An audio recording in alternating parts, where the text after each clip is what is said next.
শরীফ ওসমান হাদির ব্যাপারে একটা ভিডিও দেখলাম। ছোট্ট একটা বাচ্চা মনে অসুস্থ হয়ে পড়ছে, ইনজেকশন দেওয়ার জন্য ওরা ডাক্তারের দরবারে নিয়ে আইছে। ডাক্তার কয় তোমার ইনজেকশন দেওয়া হবে। ও কয় না, আমার ইনজেকশন দেওয়া যাবে না, আমি ভয় পাই, আমি ডরাই।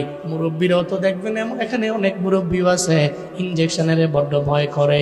ওই ইনজেকশন দিলে আমার রোগ ভালো হোক বা না হোক, আমার ইনজেকশন দেওয়ার দরকার নাই, আমি রোগী ফিরে মরে যাই, এরপর আমার ইনজেকশন দেওয়ার জন্য নিবি না।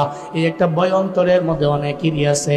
ওই ছোট্ট বাচ্চারে কয়, ডাক্তার কয় তোমার ইনজেকশন দেওয়া হবে, সে কয় না, আমি ইনজেকশনের বড্ড ভয় করি।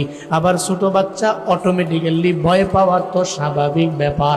ওর বাবাও সামনে দাঁড়ানো, ওর ডাক্তারও সামনে দাঁড়ানো।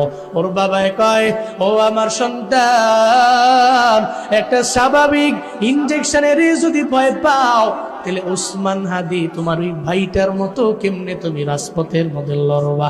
এটা বলতে দেরি হয়ে গেল, সঙ্গে সঙ্গে বলায় কয়, ও ডাক্তার আর দেরি করা যাবে না।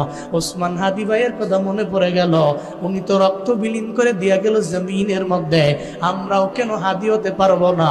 এখনই আমার ইনজেকশন দিয়া দেন। সঙ্গে সঙ্গে ডাক্তারও তার ইনজেকশন দিয়া দিল।